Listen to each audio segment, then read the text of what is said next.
Point to the letter D. Oh, you're right. I think everyone from this room should come. Point to the letter Q. Ah, you're right. This is going to be a really hard one, okay? Yeah. What's the second letter again? What's up? Oh.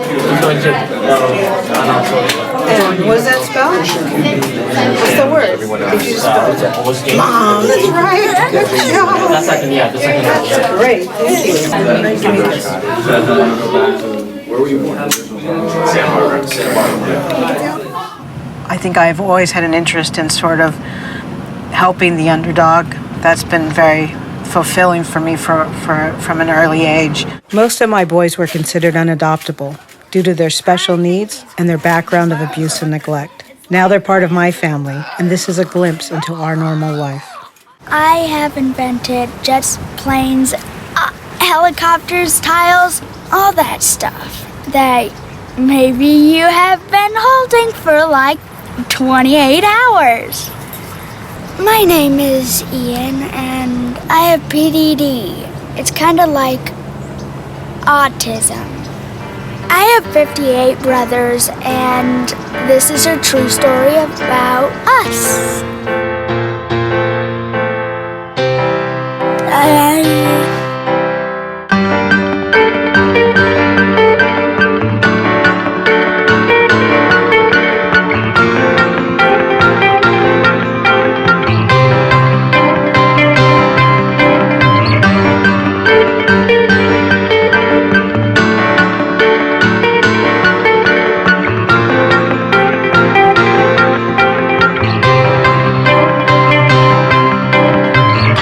In 10 families. Some were nice, some were bad, and I got kicked out of all. They didn't like me.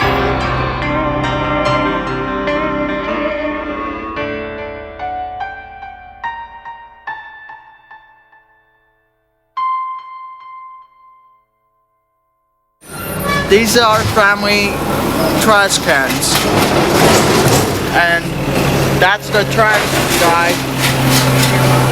I work and like 5 days a week, maybe. I save it for my money for Christmas. And this is William. I'm William Silcock, and these are my mom's house. Some of my brothers are in wheelchairs, naughty, kind, and say bad words. Fuck you, bitch. Some of my brothers do that. Fucking bitch. Fucking bitch. Fucking bitch.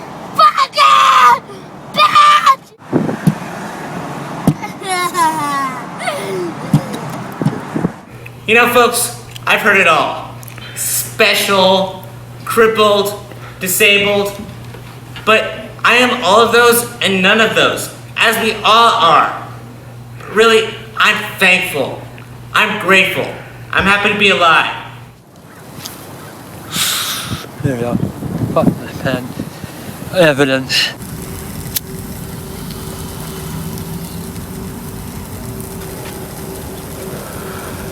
I've been doing this epic ideas today. The first idea we tried was we put a ramp over there and we tried to jump over and we got on the neighbor's yard. Then but like this especially awesome one. Stayed on freedom. I woke up this morning with my mind. Stayed on freedom. Hallelujah. Hallelujah. Hallelujah.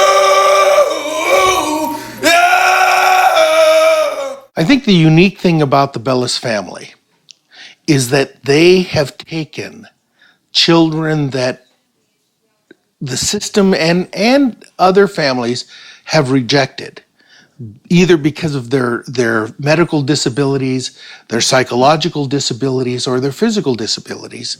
And they have molded and shaped a family out of, if you will, these rejects. But the neat part about it is these rejects turn into be such wonderful young men. The kids in my family are from a variety of places. Many of them are from the United States. Quite a few of the kids from the United States are actually from California.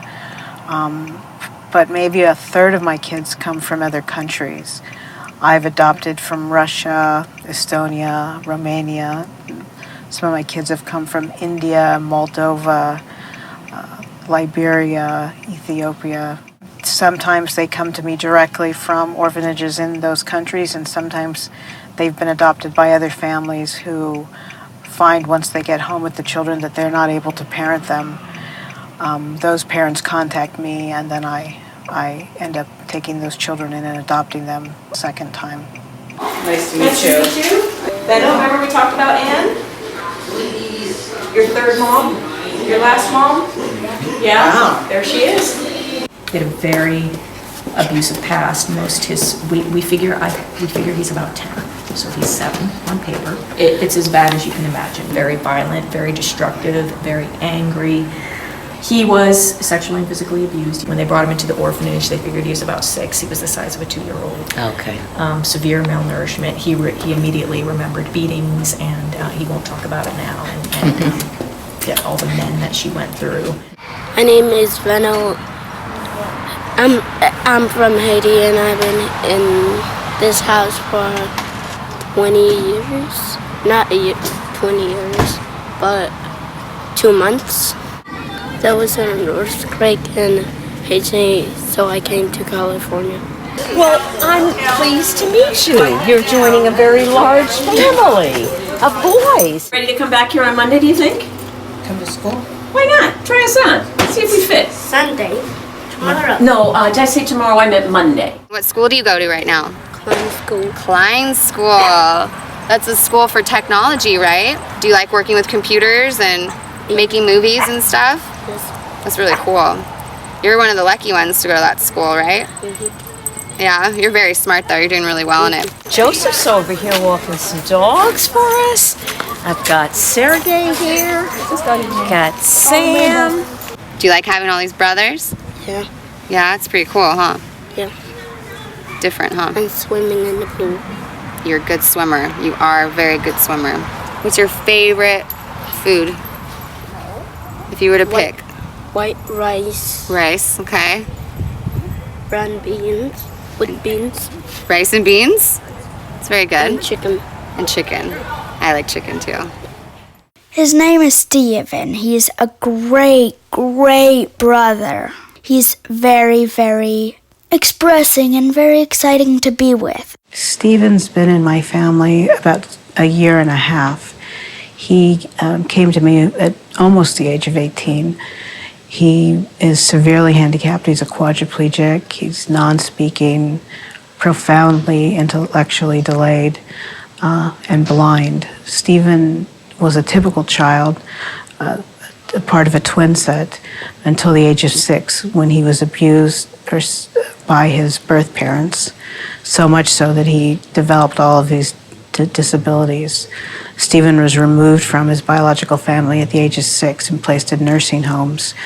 I think that his care was probably very good, but I don't think he got much in terms of stimulation. I think that people thought of him as pretty profoundly disabled and unable to show any emotion or unable to make any changes intellectually. When I inquired about him, the people in social services were a bit stunned. Why would I be interested in adopting a child, an older, almost an adult, with such profound lifelong disabilities? And I had to really convince not only the social workers, but also Steven's attorney that my motives were genuine and that, I knew what I was stepping into. After 1 year of visiting him at his facility, I was finally able to get him to move into my home, and then for about 6 months, and then we were able to finalize the adoption.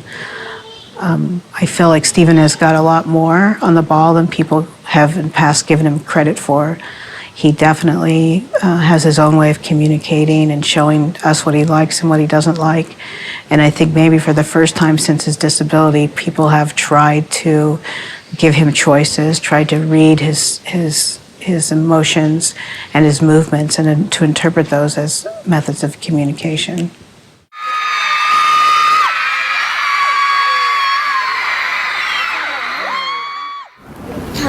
adopted at the court and by the orange block, and my name was Andre.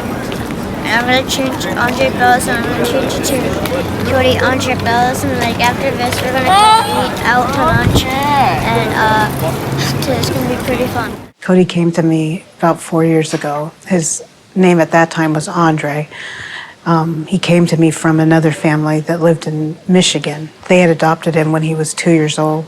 By the time he was 10, they felt that they couldn't parent him anymore. He had a lot of disabilities and things that issues that they felt they couldn't deal with. So they made contact with me through the internet, and we talked about what his issues were, and I felt like I could parent him. I'll show you what happened to me when I tried it. You might freak out a little, but like this is from the ramp right here, right over there. When I picked Andre up at the airport in Michigan, he was very, very sad. He's probably one of the most attached kids I have. He was very attached to his first family, which was all he knew since they adopted him as a baby.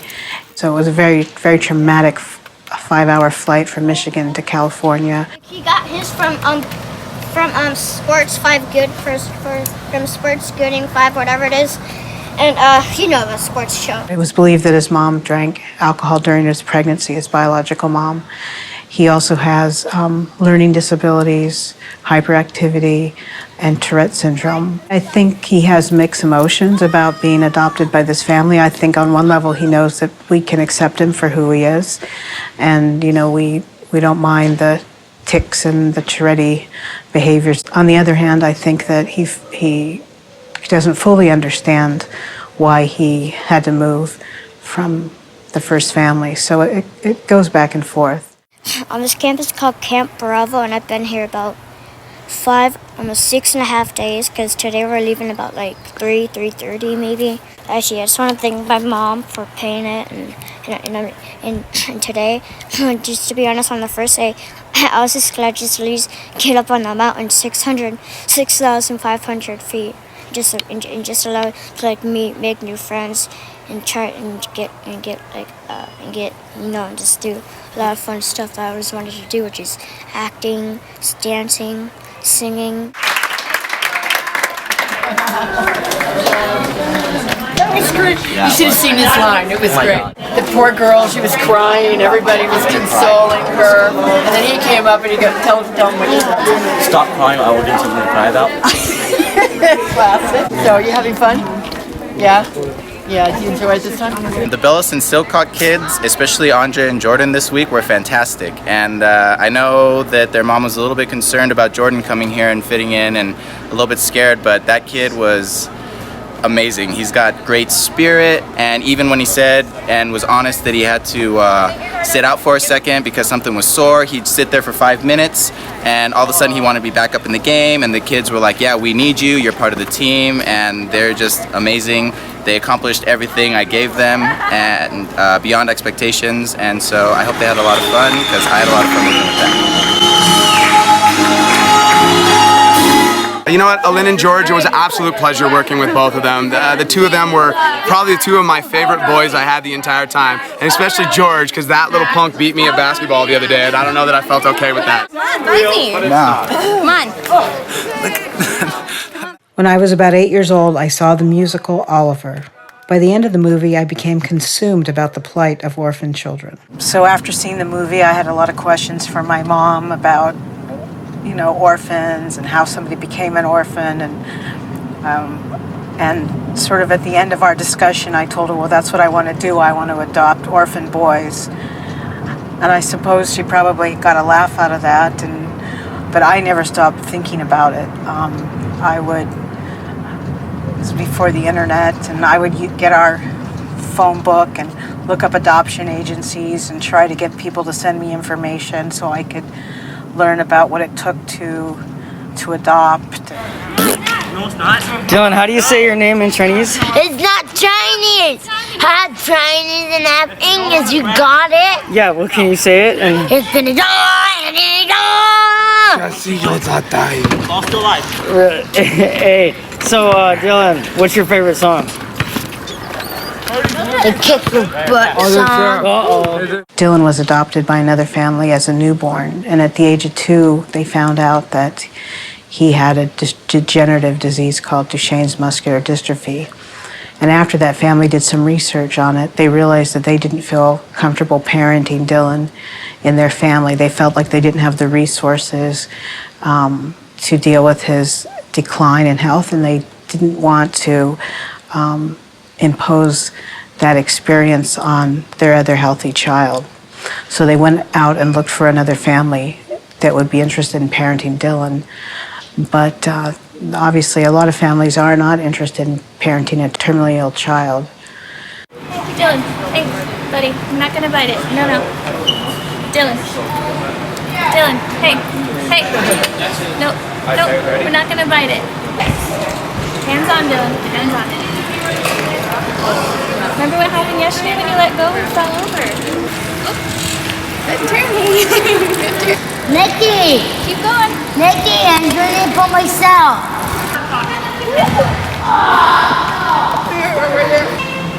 You ready? All right. Oh, you gonna get up by yourself? Good job, bud. Hey, no mouth, just nose. No mouth, Dylan. Hey, eyes in front, hands on, pedal legs. Good. Pedal legs. Pedal legs. Dylan, push your legs. Dylan, push your legs. Keep going, Dylan, pedal. I'll meet you up.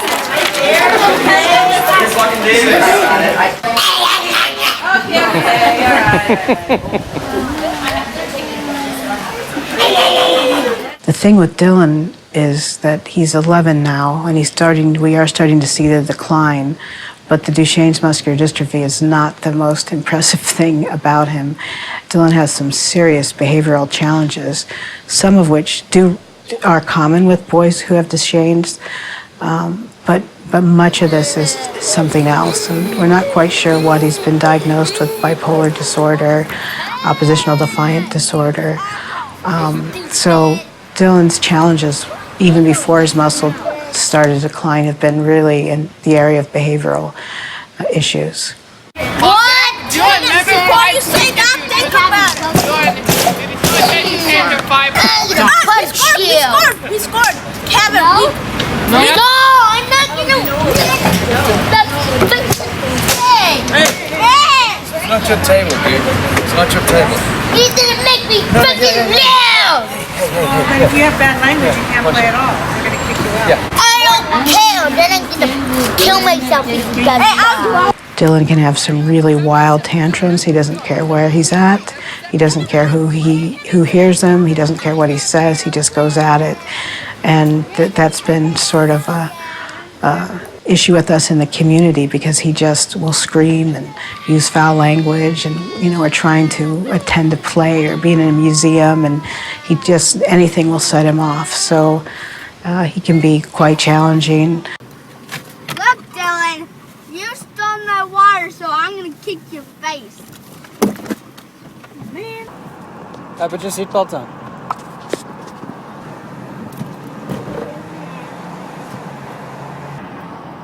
Sit down. Sit down.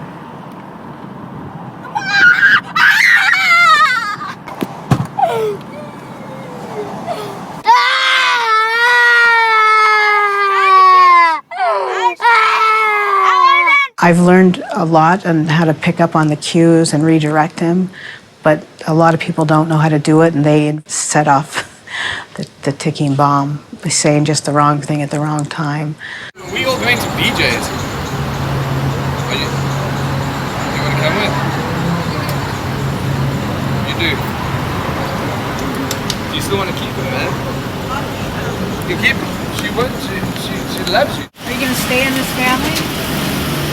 Oh, thank goodness. Because I would have missed you. I love you. Oh, I love you too. Thanks for staying in the family. Rachel. About a year ago, Dylan got his first wheelchair. He was falling a lot and having difficulty getting up, and basically we could see the writing on the wall. So we were able to order his first wheelchair. be known to me, the wheelchair dealer, had his first name embroidered on the back of his wheelchair. When Dylan saw that, he was very, very upset, and he just, first of all, did not want to use the wheelchair at all, and he certainly didn't want his name on the wheelchair. So for about the first 6 months, we had to cover up the name with pieces of paper, with stickers, anything. And he wanted to push the wheelchair, but he didn't want to be in it. And so we sort of let him decide when it was that he wanted to sit in the wheelchair and when he didn't.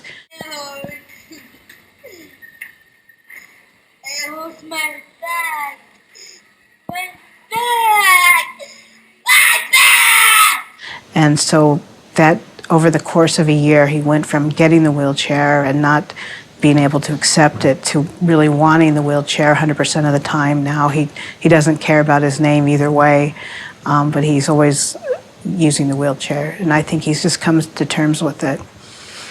Dylan has brothers who use wheelchairs. We have accessible house. We have accessible transportation. Already built into our family. I think the transition has been a little easier. Plus, we sort of knew where we were heading. You know, we didn't have to, he didn't get a late diagnosis, so we knew for a long time. Despite all of his physical challenges and all of his behavioral challenges, he's very well liked within the family, of course, and within the community. People really find him endearing, which is great because, you know, he really needs all the support that he can get. FBI when I grow up. You mean FBI? You mean secret agent man? Yeah. I like it. We are going to go on an adventure and go catch a bad guy. How does that sound? Awesome. Boys with Duchenne's muscular dystrophy, the life expectancy is between 18 and 21. I mean, of course, there are those rare cases that people get a little older, and there's rare cases where children don't live to be 18, but generally it's 18 to 21. By that time, they're generally unable to walk, to use their hands. They're often on a ventilator. So that's the progression that we expect to see with Dylan. At 11, he's pretty much full-time in a wheelchair, and just between his 10th birthday and his 11th birthday, we've just seen a huge decline in his physical abilities. But from 2 to 10, the decline was very slight. But historically, once the child starts having a fast decline, the rest of their life is pretty fast in terms of their degeneration.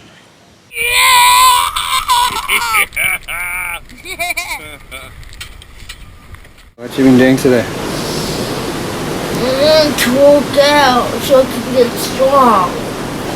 57, 58, 59, one more, 60. Let me take a break. Breathe. 77, 78, 79. Oh. 80, take a break. No. Oh my goodness, okay, 81. 99, one more. Oh, 100. Okay, let's see what your muscles look like. Wow. Can you feel that? Can you feel how much bigger they are? Right here, too. Awesome. Do you need a shower? Why? Despite his decline in physical abilities, I encourage Dylan to participate in a variety of activities. I want Dylan to focus on the activities that he can do and to continue to live his life to the fullest. Scuba diving. What are you doing there? I'm telling you that fits you well. Hammerhead shark and a stingray. What are you gonna catch and bring home? I'm going to give you that instruction in a minute. Hammerhead shark. No, there's no hammerhead shark. No, regular shark. No, it's not. What does that mean? In a fish tank. Job came to my family about 2 years ago. He was originally adopted from Ethiopia by another family in California. They adopted him and a non-related younger child. And that family, after I think about a year, really felt like they couldn't parent Job. He had a lot of aggressive episodes, just a lot of behavioral challenges that the family wasn't prepared to deal with. He was quite easy to transition. I met the mother along with Job at a restaurant. I brought a couple of my kids. We had breakfast and he was ready to go home with me. Job kind of never looked back because of his attachment disorder. He didn't really bond with the first family, and I'm not really sure even how attached he is to this family. If something else came up and told him that he was moving to another family, I'm not sure how he would take that. But he's doing well in our family. I mean, he certainly has some challenges, but I think he's improving, and I think that our family has a wider berth of what's accepted and what we can, behaviors that we can work with. Hey everybody, my name is Job and I've been doing this for 1 month and I'm reversing very hard and I'm looking for the people to reverse. I'm doing gymnastics and I'm gonna be doing ballet. I've been practicing to dance and I'm gonna show these people what I got. This is my first performance and have fun.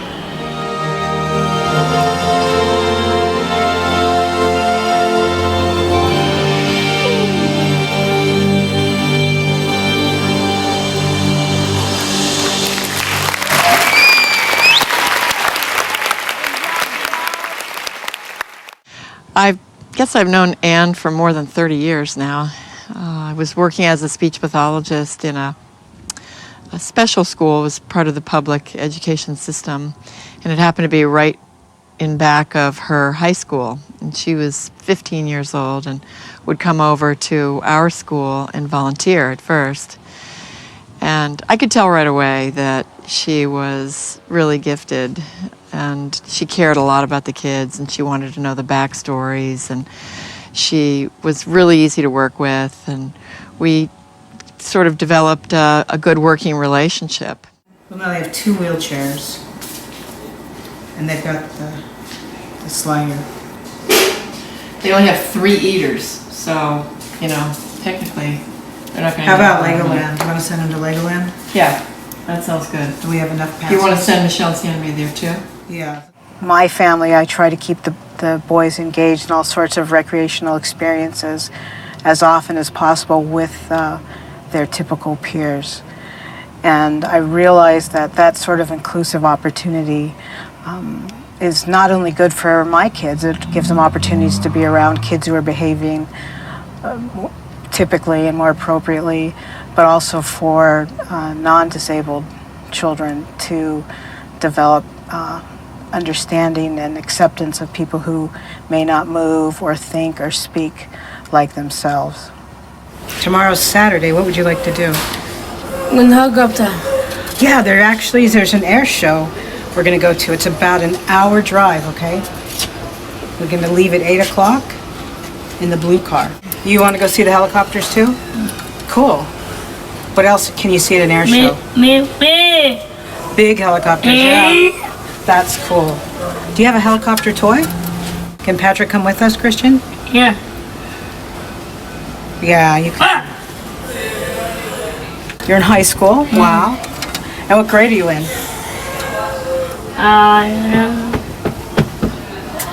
Yeah, my name. Hey, I heard you have a girlfriend. What's her name? Is it Emily? Wow. The teacher told me you were flirting with her. You weren't doing your work. You were throwing kisses to Emily.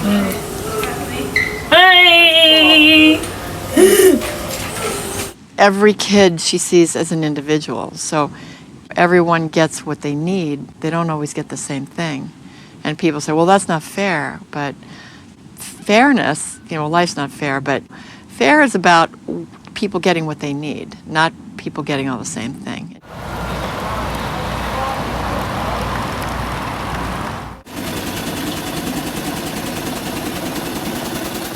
That's right, freedom, Jeremy. All right. Good job. Funding this large family is always interesting to people, and it can be very difficult. Some of the kids are eligible for Social Security benefits, as are some of the adults. Some of the children get adoption assistance funding so that I can pay for some of their special needs, such as wheelchairs or special therapies. I'm also self-employed and run a business.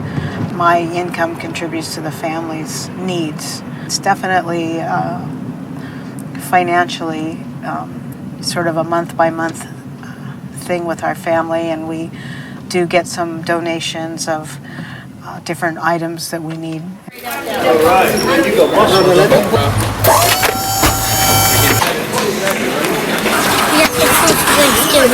Alvin was born in Liberia, sustained a spinal cord injury in a car accident, misdiagnosed due to some poor health care, but adopted by an American family who got him the care that he needs, and now the Darryl Wynn Foundation giving him a gift of mobility to begin a brand new life. Congratulations, you gotta love Darryl Wynn. Thank you very much. I like to thank you for the wheelchair. I'm gonna go out there and do this for him. It means a lot to me. My primary expense after my house payments is my staffing costs. I think I have almost 50 people who help me around the clock with the care of the children. Yes, goodbye.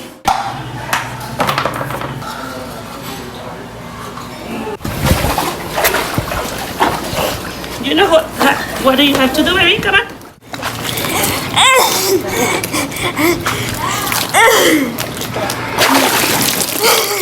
The type of care that my children require really varies. I have kids who are emotionally disturbed and need people who can help them and help them make better behavioral choices, and helpers that are prepared to deal with pretty significant behavioral challenges.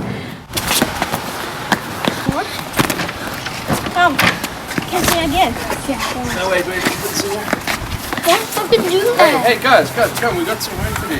And I also have children who are cognitively very disabled, but who have a lot of medical issues. So the people I hire have to be nurses and psychologists at the same time. It can be a very challenging job, and I try to pay people well, and I try to have enough people so that everybody's needs can be met. Obviously, that's a very big expense. Put your hand on my shoulder. Alright. You got a size 0.8 here, sandal. Jonathan, are you ready to go in? Yeah. Get sunscreen on today? Yeah. Here's all your towel and stuff over there. Over there. Danny's gonna do a backflip. No, he's not. This is Jimmy Silcock, and he hangs out with me during the day. Let's go fly that high up to the highest sky.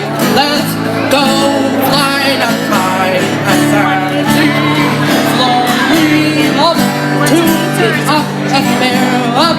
We'll be eye this clear. Oh, let's go.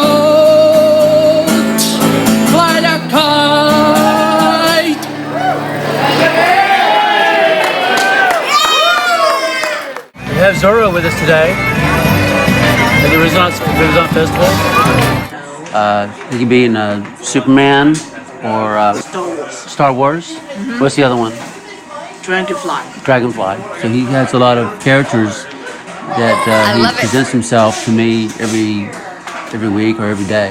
Man the ties with Munch.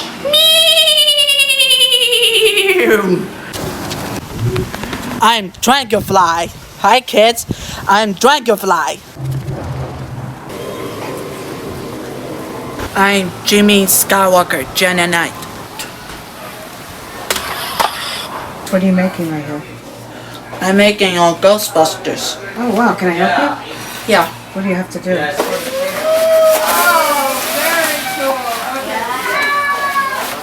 Coming to the rescue? Yeah. Wow, and he's going to turn into... Transform. Jimmy Kent's going to become who?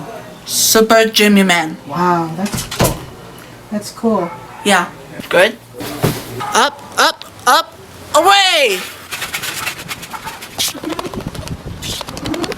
More power with the bullet. Seeing your family books, special ghosts. Yesterday, we were on the phone to call the gadgets. Ghostbusters! Who made it? I made it myself. How'd you do it? It's easy. Wow, it's very elaborate. Cool job. Yeah, he tore up my vacuum cleaner, but it's so creative. This is dental floss here. He picked things that he found out of our garage, and he just put it together. I mean, this is like a catheter. I don't know. And then the hood. Who are you gonna call? Ghostbusters. Remember, kids. 4, 5, 3, 6, 200. Call now. So he makes it interesting, right, Jimmy? Right.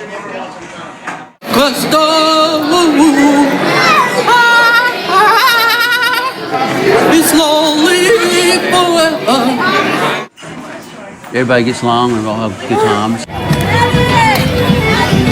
That was a nightmare. Go what? Happy birthday here.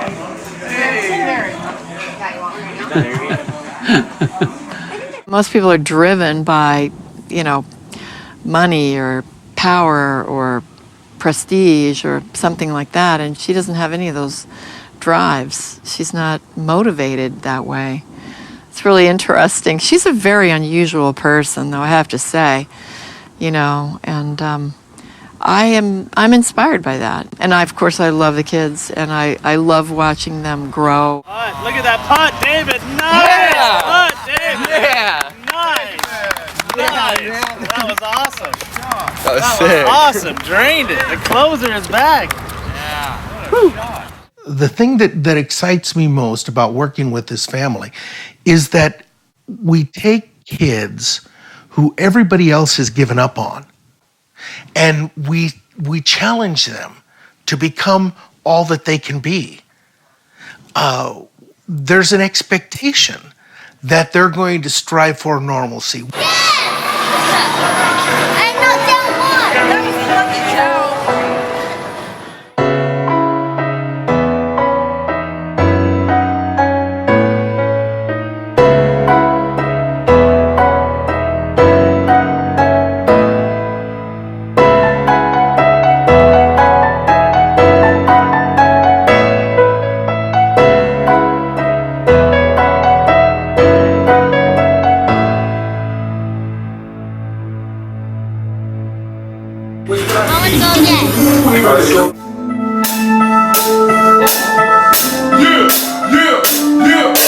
Excellent. I guess that was really, really good. It's really good that he's in the other hand. We didn't have no internet, man, I never will forget the way the moonlight shone upon her hair. In many ways, my boys are just like typical kids. They attend school, play sports, ride roller coasters, and love hanging out with their friends. Some of my teenagers even play in a rock band. Jordan, Jeffrey, Richard, and then Alex. We have a special song for this special donation for our special people out there. But I was real, everything I survived. She gave us this family. I'm breathing, I'm alive, yeah. Woo!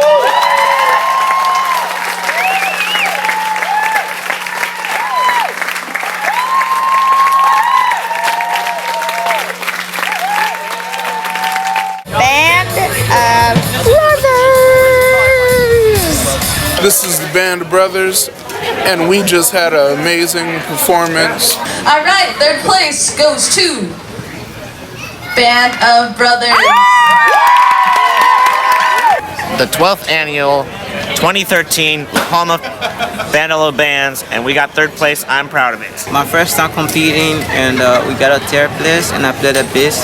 It's really cool playing with our brothers, and all of us are really happy that we got this trophy. I'm just here to be the one listening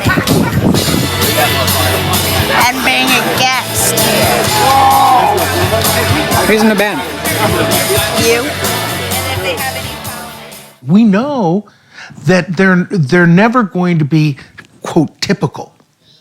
But that doesn't mean they can't be all that they can be. Okay, this is what I have to say. I just want to smoke weed, and like I don't want to go to school because it gets me in trouble if I go to school. Like people make fun of me, and I get offensive, and I start fighting. So, you know, I've been parenting Philip since he was 7, and he's 19 this year, and I don't think there's been a whole week where he's been easy to deal with. For almost a whole year in 2001, I sort of took my time with the adoption paperwork, and I still had really big questions whether I was making a mistake or not. But I think what kept me going was knowing that probably nobody else was going to take him on. He was presented to me as simply a child with an unrepaired cleft palate, but obviously there was much more to him than that. I finally got over to Russia in late November of 2001 and proceeded to adopt both Philip and Nikolai. It was a pretty rough experience. I couldn't speak to the children because they spoke Russian. They were running up and down in the hotel. They were stealing things. They were running in and out of hotel rooms that didn't belong to us. It was a very, very difficult time. Almost immediately I had adoption regret. Well, we're waiting for Philip to arrive at Jim Silcock's house.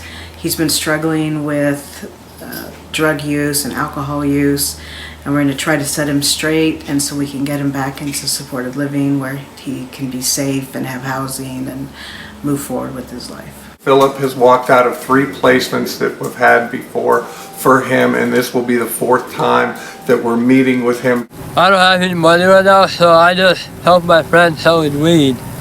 He's been living on the streets and living off of people's gratuity to survive. He has tremendous behavioral challenges. He's oppositional defiant. He has bipolar disorder, and he has intermittent explosive disorder. I started taking the Abilify. I started smoking weed. The way I get weed is I'm selling my Abilify for a quarter. So, and my mom got mad at me because I've been doing that, so, you know. And that's why I told her that she was a bitch, you know. But, you know, I still love her as my mom because, like, she's been, like, around, you know. Like if I wasn't in America, I'll be dead somewhere else. You know what I mean? What are we going to do at this meeting today? And why are you here with us talking? To apologize. And? What do you want to happen today? Let's try that. Okay. I would like to get a place to sleep. Okay. Some food. Okay. We're all willing to help you as long as you're wanting to help yourself. I am.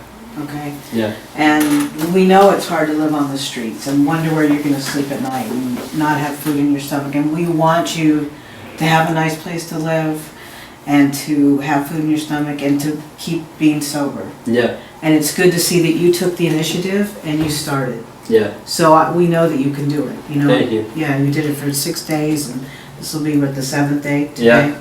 No, tomorrow. So this is the 6th day. Yeah. Right. Good. Okay, that's Very a good good. start. So I was like slacking at school, smoking weed, getting drunk, whatever, you know. You're being very violent and physically violent and verbally saying bad and negative and violent things. Yeah. You made those choices. I got mad at my mom is because she sent me back to school that I never wanted to go back. I want to make sure that you're changed before I help you again, because I don't want to get hurt again. Because I've been like, you know, a troublemaker and all that, and I'm trying to change. Looking forward, I just want to help my brother, you know, like succeed in life and everything. I'm really sorry, and I apologize for everything I did. There are some really nice characteristics that Philip has. He can be very compassionate and caring. He's particularly good with his younger, more disabled brothers. Hey, Jimmy. Hey, How you doing? doing good. That's good. Nice suit, dude. Thanks. Wow. What are you trying to be? Dr. Jimmy Silcock, real Ghostbusters. Oh, alright, that's cool. Alright, I'll see you later, dude. See ya. I feel like he's safe with them. Sometimes I don't feel like I'm safe with Philip, but I know that he would not hurt his younger brothers. I think he tries to be helpful. I think that he's just got a lot of rage inside of him that he doesn't know how to control. How you doing, Yanni? You're ready to watch a movie? Yeah. Do this. No problem. Well, Yanni is interesting because he has a disability called Lesch-Nyhan syndrome. It's a genetic condition where the mother's a carrier. It's actually an overproduction of uric acid. The most prevalent symptom of the disease is that the person with Lesch-Nyhan, which are always males, self-mutilate. So he is constantly trying to self-mutilate. He's bitten off his lips. Some of his teeth are missing, and that's all self-abuse. People with Lesch-Nyhan have bitten off their fingers, have poked their eyes out, have ripped their skin off. And the sad component of this, of course, is that he doesn't want to do it. So his mind is fighting against his body. Does that feel better? Yeah. Yeah. He lived in another facility where they weren't allowed to restrain him due to licensing laws. And so they had to come up with creative ways to keep him safe, but he still was able to hurt himself. It's better to keep the sock on, huh? Yeah. So you don't hurt yourself? Yeah. Do you feel safer with the sock on? Yeah. Yeah, me too. Want me to strap your arm in? No. Are you going to be okay? Yeah. You want me to just stand here and watch? Yeah. Okay. Now that he's in a family, we have some leeway in what we can do. It's sort of a challenge because he's a bright boy, but he's very limited physically already, and then we're taking even more away of his independence. Besides the self-abuse, he also has a lot of spitting, and so we often have to cover his mouth with a mask, like a surgical mask. It itches? Don't poke your eye. Does that feel better? Can I itch it for you? Yeah. Okay. Lesch-Nyhan is a really rare syndrome, but it's sort of interesting because in Yanni's biological family, there are 3 male children, and all of them have Lesch-Nyhan syndrome. He's got an older brother who's now being cared for in Mexico, and he's got a younger brother who's being cared for by the mother. Does your nose itch?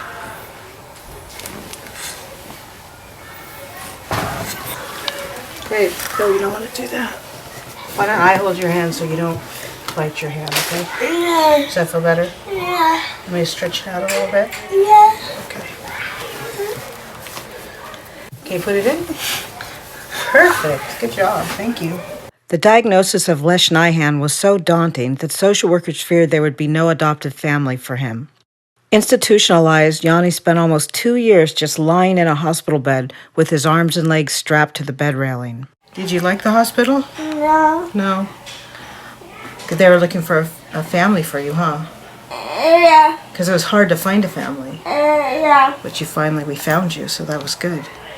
Yeah. I was lucky. Do you remember how old you were when you came to the family? I'm going to give you a hint. 2. No? How many is this? 9. You were 9 years old. You were just a little guy. Now you're big. So your birthday's coming up, April 10th. Do you want to invite your pal to your party? Yeah. Who else should come to your party? You want me to come? Should we get you a cake? Yeah. What kind of food would you like for dinner? Sarah. Sarah? Yeah. You want Sarah? Okay. We'll tell her. We'll remind her. Only 11 days. Do you think I can put you in your chair all by myself? Yeah. I'm not that strong. I need help. You're almost 15. You're not a little guy anymore. Yeah. It's a constant battle to keep him safe from himself. So he sits in a wheelchair, but while he's sitting in a wheelchair, his legs and his arms have to be restrained because if they're loose, they're constantly trying to poke at himself. You're welcome.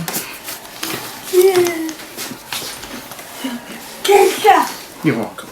This is where we strap his arms so he won't hit anybody.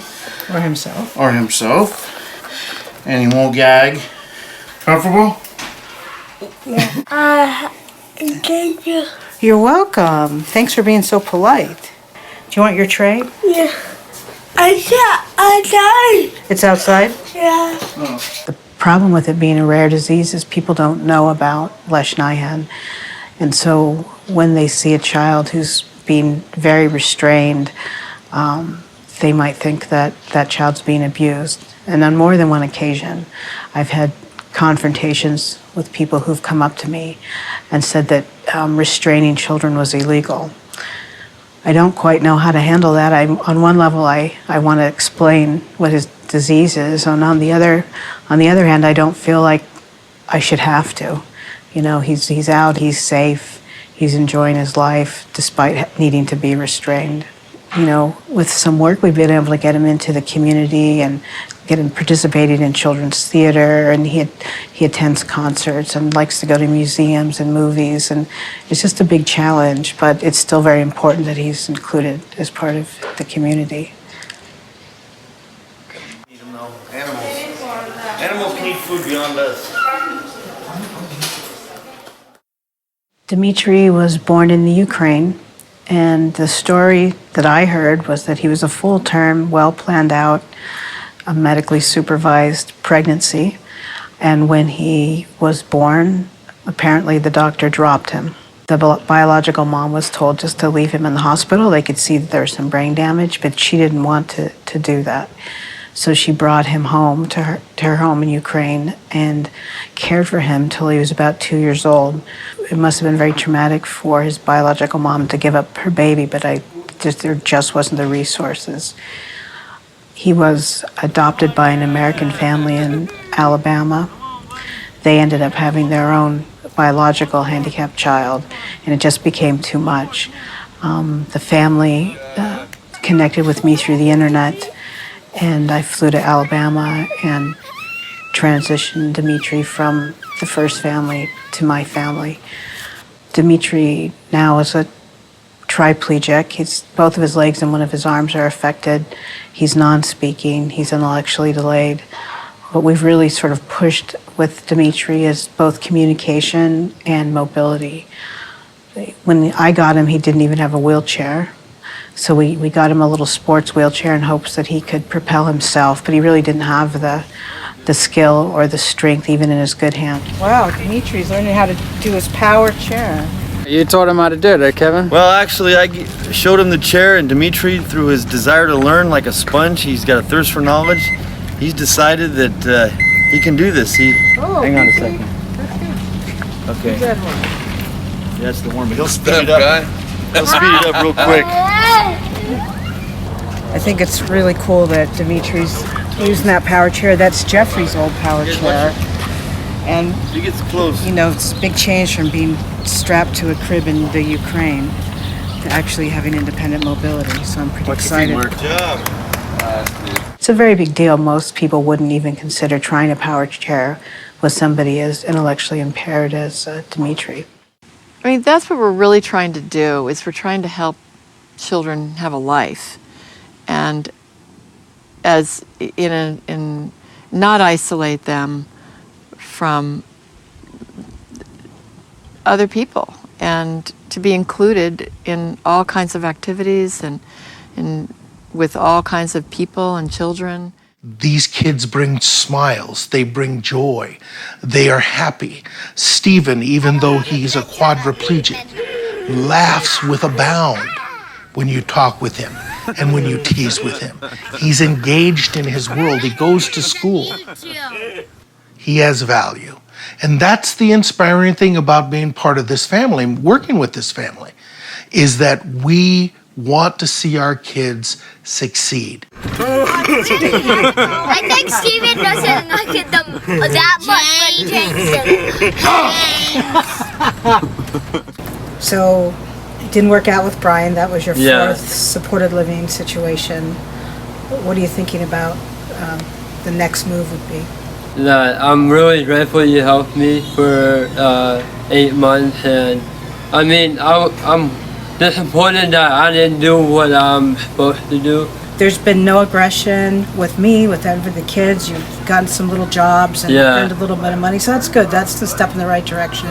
To show you that I'm an adult, I'm gonna move out and try to get a job and everything, and then, you know what I mean?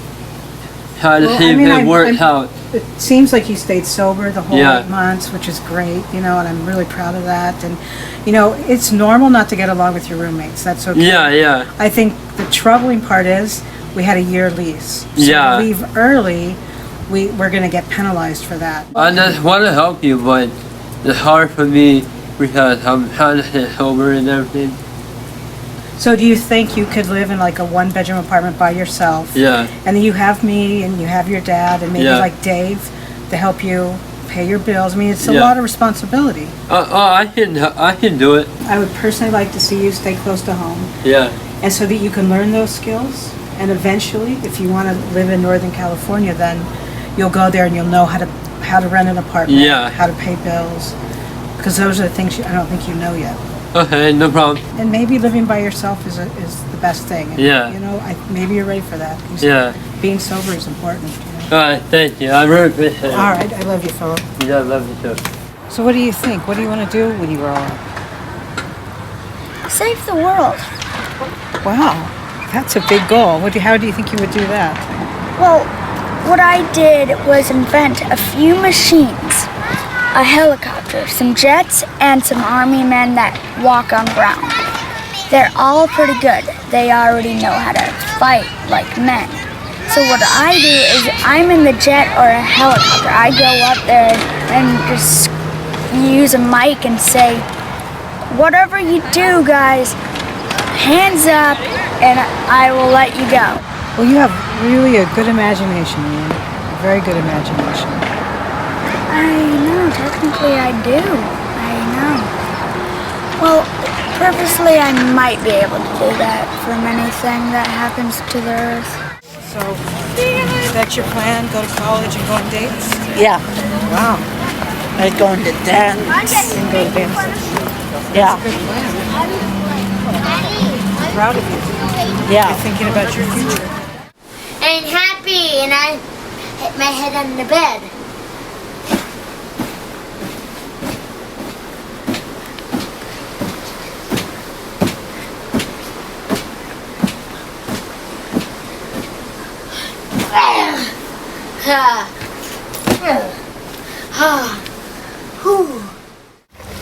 I'm gonna eat it. What is that? Heart. Is it all right? What was it, 13 or 14? Tell me how it tastes. Good. Oh my god. You don't like it? We sure make good trout bait. Go interview him. Yeah. No. You put it in your mouth, you have to swallow it. David, so what do we do today? Ate it. Y'all, good job. 1 to 10, how awesome was this? 5. 5? What? Dude, No, what? 9. Oh, I put this at about a 12, dude. Yeah. A 5. I'm from Moscow, Russia. I've been here for almost 8 years. And my mom basically saved my life because if I was in Russia now, I would have been probably dead. And I'm very grateful for women like my mom. There are kids that are in need of families. Not all kids have the disabilities that Ann's kids have, but there's a whole lot of kids in the state of California, in the United States of America, not counting the children that are orphaned around the world, that need good homes. She's getting older, I'm getting older, you know, we're not going to last forever. So that's why I want to really develop my skill in helping other people get this and understand how to do it. I want to see families step up. Take the challenge. Maybe you can't take a kid that is a quadriplegic, but you can take one kid in your family. You can pull one more kid out of the system. You can give one more kid hope. Do something. For me, of course, my children, it's just normal for me. And, you know, I forget that my normal is really a different kind of normal.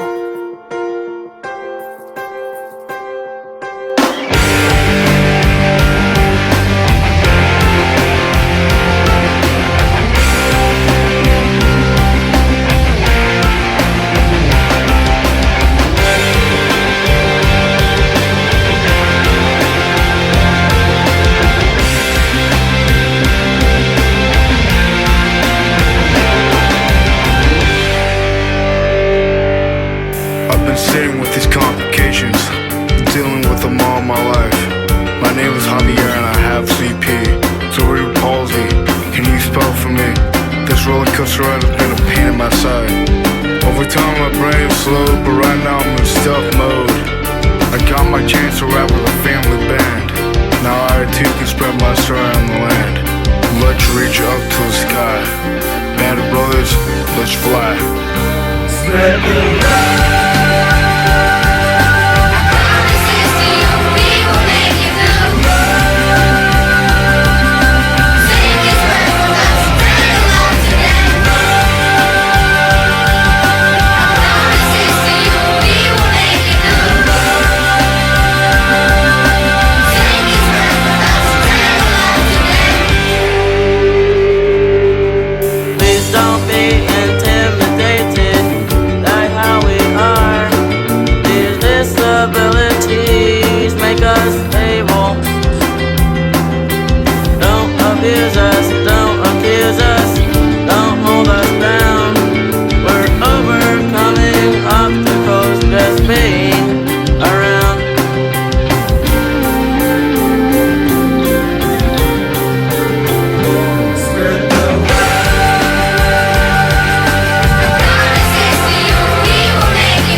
Familiar with me, I'm from the Bellis family, so pleased to be. I can't see you, but I'll move on through to the stage and engage. Crowd goes wild, gonna make you proud. We gon' sing out loud, with light shining bright. We gon' end this fight. Thank you, mom, this is where I belong. Band of brothers, let's fly, spread the love, that's right.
That's a wrap. You finish. Don't you love him? He's amazing.